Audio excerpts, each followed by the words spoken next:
సాయి సాధన chit fund బాధితులకు ఖచ్చితంగా న్యాయం జరుగుతుంది. దోషులు ఎంతటి వారినైనా విడిచిపెట్టాం. నరసరావుపేట ఎమ్మెల్యే డాక్టర్ చదలవాడ అరవింద్ బాబు.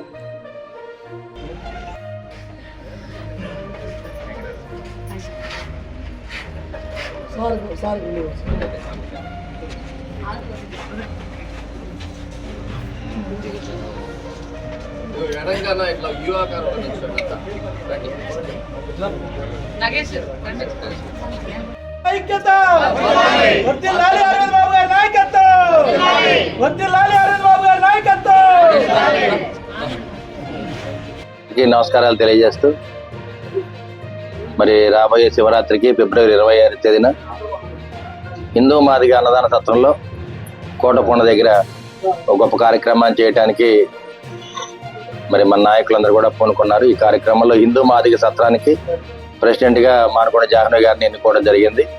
అదేవిధంగా కార్యవర్గ సభ్యులను కూడా ఎన్నుకుంటున్నారు. ఏదైనా ఉమ్మడి ప్రభుత్వం ఏర్పడిన తర్వాత నారా చంద్రబాబు నాయుడు గారి ఆశీస్సులతోటి, పవన్ కళ్యాణ్ గారి పట్టుదలతోటి మనం అందరం కూడా మోడీ గారి ఆశీస్సులతోటి రేపు శివరాత్రి కార్యక్రమాన్ని ఘనంగా చేయాలని కోరుకుంటున్నారు. మరి ఈ కార్యక్రమంలో పల్నాడు జిల్లా వాసులందరూ కూడా ఈ కార్యక్రమాన్ని విజయవంతం చేయాలి. చంద్రబాబు నాయుడు గారు దీని మీద ప్రత్యేకమైన దృష్టి పెట్టారు.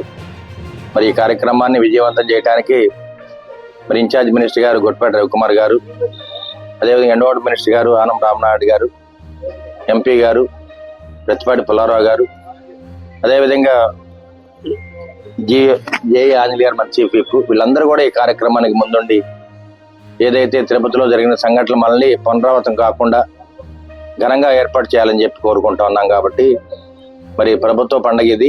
ప్రభుత్వం తరఫున కూడా మనకు కొంత నిధులు ఇస్తున్నారు. ఈ కార్యక్రమాన్ని విజయవంతం చేయమని చంద్రబాబు నాయుడు గారు ఆదేశాలు ఇవ్వడం జరిగింది.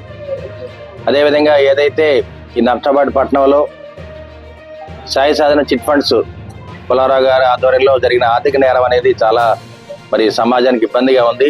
వ్యవస్థ మొత్తం కూలిపోయే పరిస్థితిలో ఉంది. కాబట్టి బాధితులందరూ కూడా న్యాయం చేస్తామని చెప్పి వారికి మాట ఇవ్వడం జరిగింది.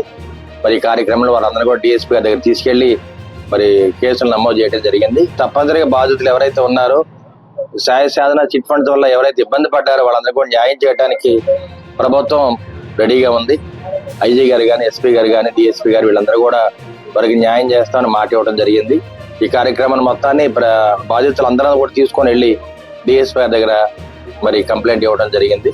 తప్పనిసరిగా ఈ వ్యవస్థని పాడు చేయకుండా వ్యవస్థని బాగు చేయడానికి మనం అందరం కూడా ప్రయత్నం చేయాలని చెప్పి ప్రభుత్వ అధికారులు కానీ, ప్రభుత్వం కానీ, పోలీస్ వ్యవస్థ, ప్రజలు కూడా సహకరించాలి. ఈ కార్యక్రమంలో మరి రాబోయే కాలంలో శివరాత్రి పండుగ ఘనంగా చేయాలని చెప్పి మీడియా ముఖంగా తెలియజేస్తూ ఉన్నాను.